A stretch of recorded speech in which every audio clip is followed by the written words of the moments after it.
सत्संगत जी, प्यार से कहना ध्यान न कहा जी। आज सत्संग सभी आए और यहाँ आने का उद्देश्य हर किसी का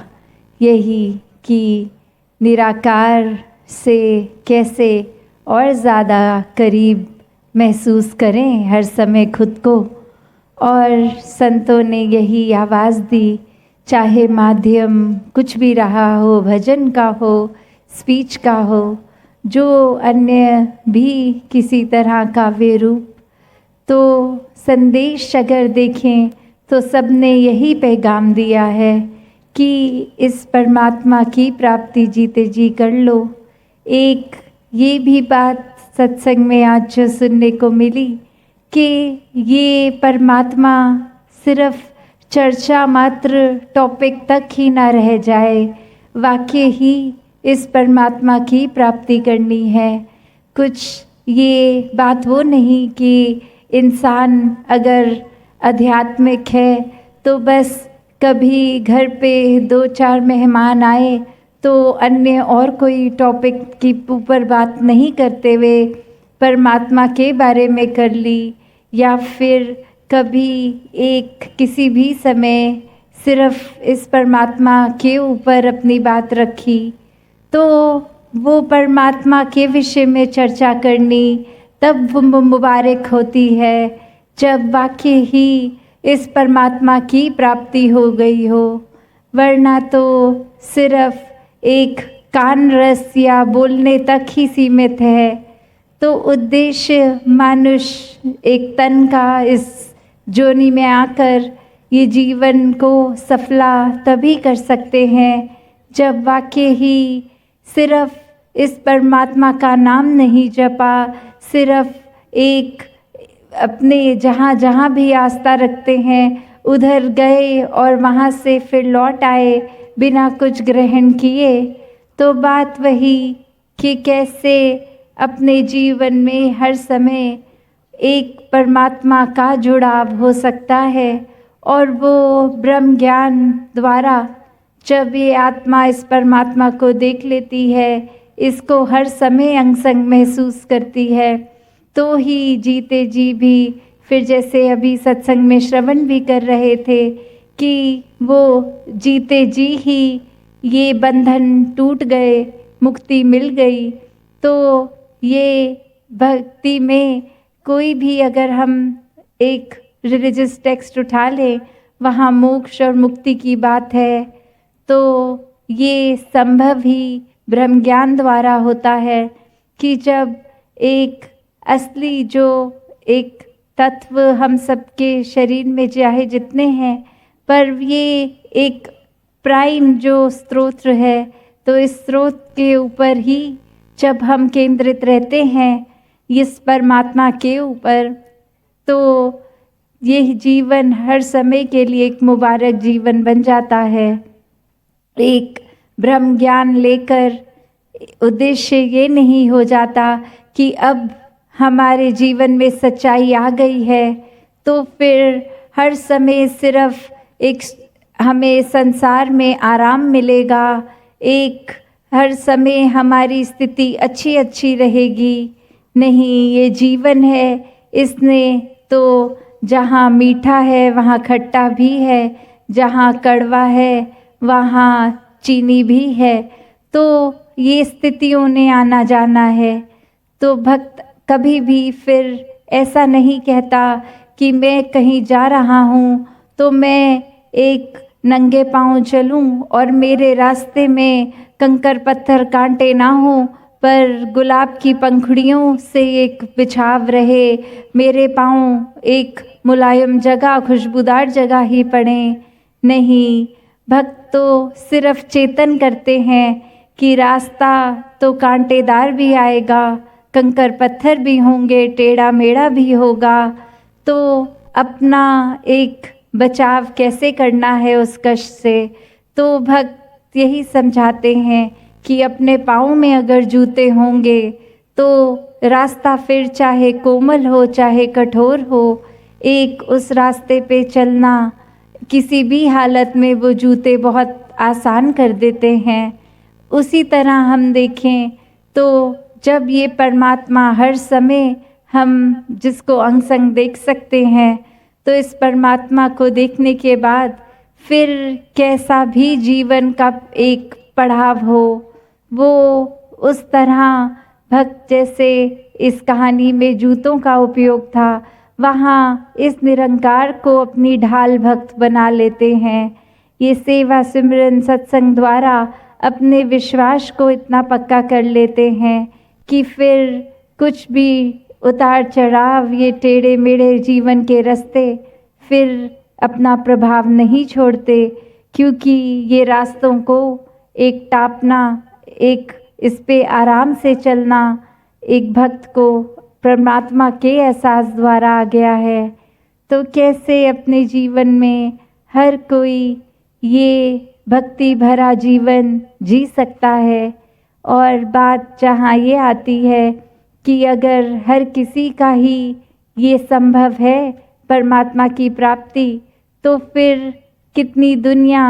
इस परमात्मा के अस्तित्व में जहाँ विश्वास ही नहीं रखती, वहाँ फिर वही बात आ जाती है कि एक जब विश्वास है जहाँ, वो परमात्मा के ऊपर जिन जिन का है, उन्होंने तो ये जीवन की बाजी एक बहुत ही सुनहरी तरह से सफलतापूर्व कर ली। और जहाँ विश्वास ही नहीं, वहाँ फिर अगर किसी को ले भी आएंगे कि सत्संग आए और सुनिए, और वो किसी ना किसी कारण से आ भी जाएंगे, तो भी अगर कुछ एक कान में बात पड़ने के बाद भी अनसुनी कर दी, तो भी एक वो फ़ायदा नहीं कि अभी सत्संग तो आ गए, 2-3 घंटे जितनी भी देर वो चल रही है सत्संग, बैठ भी गए और सुना भी, पर बैठ के कभी ध्यान ही इधर उधर लगा रहा। अभी सत्संग है तो घर के ऊपर कोई करने वाले कार्य के ऊपर ही ध्यान है, तो ये सत्संग में आके बैठ के भी वो हासिल जो कर सकते थे सत्संग में कहे गए एक एक शब्द पे, उसको भी फिर एक हासिल पूर्णता से नहीं किया। तो फिर ये मन का बदलाव, ये सोच में बदलाव, ये कैसे आएगा। तो वही बात कि जिस समय जहाँ हैं वहाँ पूरी तरह के हो जाएं। अगर घर परिवार में बैठे हैं तो वहाँ फिर सोच कोई अपने दफ्तर के कार्य की, कोई अन्य और बात के ऊपर ना हो। तब फिर वही जैसे कोरोना काल में एक बात आती थी कि सबको क्वालिटी टाइम मिल रहा है परिवार के साथ, जो हर समय भाग दौड़ की ज़िंदगी में नहीं मिलता था, तो अब कैसे परिवार के साथ पूरा दिन बिताने को मिलता है। वही बात कि फिर ये समय बहुत सारे दिन ना भी हों, दिन के कुछ थोड़े थोड़े पल हों,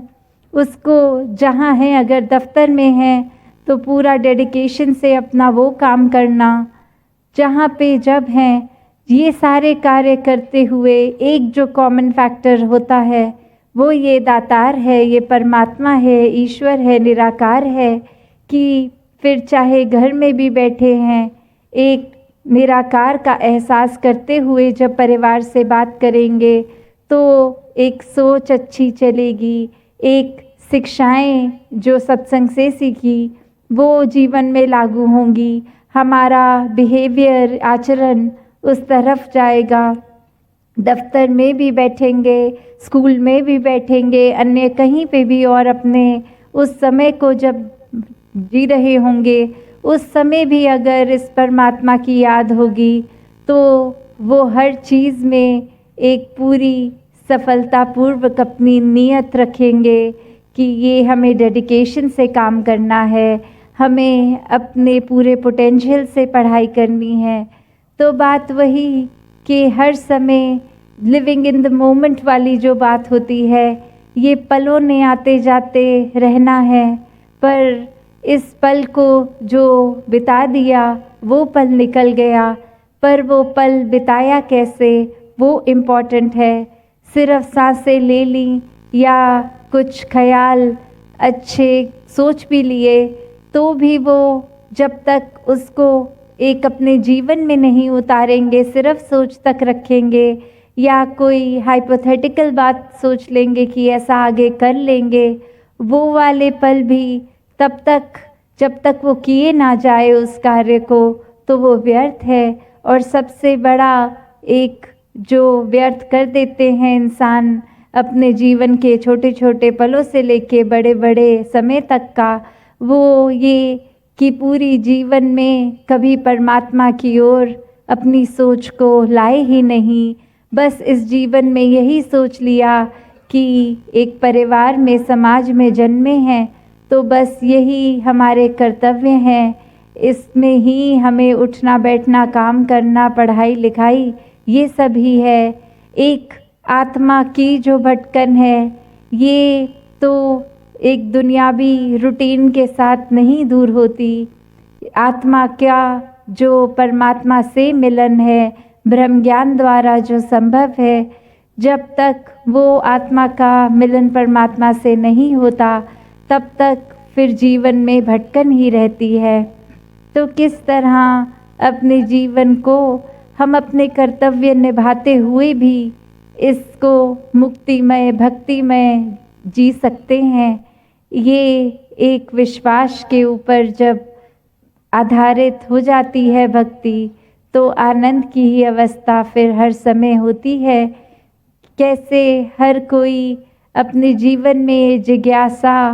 जब लाए कि ये हम कहाँ से आए हैं, कहाँ जाना है, और जीते जी भी हमें क्या कार्य करने हैं, किस तरह का अपना आचरण रखना है, कैसी सोच एक महान सोच है, उसके ऊपर जीवन के कर्मों को आधारित करना है,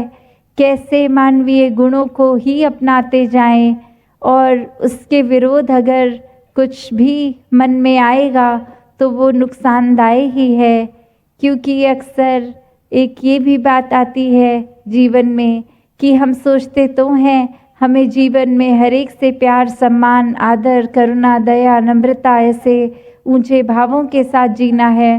पर थोड़ी सी भी कोई चीज़ हमारे मुताबिक नहीं, वहीं मन में चिड़चिड़ापन आ जाता, वहीं मन में आता कि दूसरे से पहले एक लंबी लाइन लगी है, धूप है, तो कैसे हम चतुर चालाकियाँ करें कि हमें ये धूप कष्ट कम हो, हम कैसे लाइन को तोड़ के आगे पहुँचे। तो बात वही कि जब हर एक में परमात्मा का एक दृश्य देख लें, एक मन में देख लें कि हर किसी में वही परमात्मा है जो हम में है, फिर मन में सेवा भाव ही होगा। फिर ये नहीं कि हम ही पहले अपना फ़ायदा कर लें और दूसरा बेशक तपती गर्मी में खड़ा है तो और थोड़ी देर खड़ा हो जाए, हम तो एक अपना फ़ायदे अपने अनुसार, अपनी कन्वीनियंस के तौर पे एक कर लें। तो बात वही कि जब सब में इस परमात्मा को देखते हैं तो छोटी छोटी चीज़ों में भी फिर वही भाव होते हैं कि हमसे पहले बाकी सब एक कर लें, एक समय हम थोड़ी देर बाद ही चाहे, पर औरों को आराम मिल जाए। तो भक्त की सोच तो यही रहती है कि पूरे दुनिया में हर किसी को एक सुकूनमय जीवन मिले, हर किसी को मन में एक शांति एक महसूस होए, और वो फिर सुकून, अमन, शांति, चैन कुछ पलों का नहीं, किसी चीज़ से जुड़ा नहीं, वो सदैव रहने वाला ही आनंद जो इस परमात्मा के साथ जुड़कर ही संभव है। वरना दुनिया में कभी इच्छा करी कि आज ये चीज़ जीवन में नहीं है, ये आ जाए। जैसे उदाहरण में अगर किसी को इच्छा है कि आज हमारा जीवन में सुकून नहीं है क्योंकि मोबाइल फ़ोन नहीं है, वो जाके बाज़ार से यत्न करके ख़रीद भी लिया, तो फिर एक इतने बिज़ी उसी में कि घर वालों से भी मुंह फिर ऊपर करके बात नहीं हो रही, जो भी बात कर रहे हैं किसी को मैसेज करते या कोई गेम खेलते फ़ोन में हो रहा है। और फिर वही बात मन में कभी ना कभी आनी कि ये फ़ोन आने के बाद तो एक किसी और चीज़ पे ध्यान नहीं जा रहा, दिन का जो भी खाली टाइम है उसी पे लगा रहे हैं, तो वो फ़ोन ऐसे लगता है कि ये ना ही होता हमारे पास तो बेहतर था। तो आज किसी चीज़ की इच्छा और फिर उस चीज़ की ओर ऐसे लगन लगाकर उसको प्राप्त भी कर लेना, वो कुछ देर का ही सुख है, फिर वही सुख एक परेशानी का कारण बन रहा है। तो कैसे किस चीज़ को ऐसे प्राप्त कर ले जो हर समय ही सुख का कारण बने, कभी भी एक उसकी अति नहीं हो। तो वो यही बात कि इस परमात्मा की जानकारी ले ले, इसको देख लें, फिर इससे इतना प्यार हो जाए कि इसकी फिर प्यार की कोई अति नहीं है, इसका कोई सैचुरेशन पॉइंट नहीं है। हर समय फिर इस दातार में मन जब लगा रहेगा, फिर कोई भक्त को परवाह नहीं होती, धूप है, छाँव है, बारिश है, कैसी भी परिस्थिति है, बस ये दातार से प्यार करता रहता है और अपना जीवन उस सोच से ही, उस उद्देश्य से ही एक चलाता रहता है।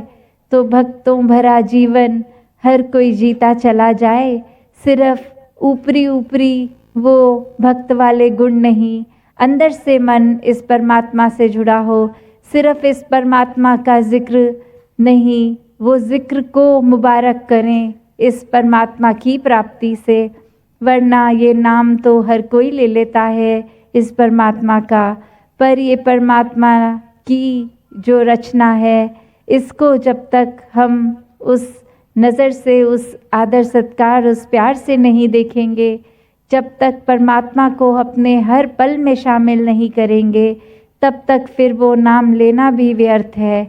तो इस परमात्मा के साथ जुड़ें हर समय के लिए, कुछ पलों के लिए नहीं। जो भी अपने जीवन की फिर कमियां हैं, हमें खुद ब खुद नज़र आती हैं, जहाँ पे लगता है कि अपने ऊपर इस जगह पे काम करना है, वो सत्संग में आकर जितने ज़्यादा संतों के साथ उनके वचनों पर, उनके कर्मों को देखते हैं, तो पता लगता है हम कहाँ खड़े हैं। तो कैसे अपने जीवन में भी फिर एक अच्छे भाव हर समय के लिए जिए जा सकते हैं, कोई कुछ पल के दिखावा मात्र नहीं।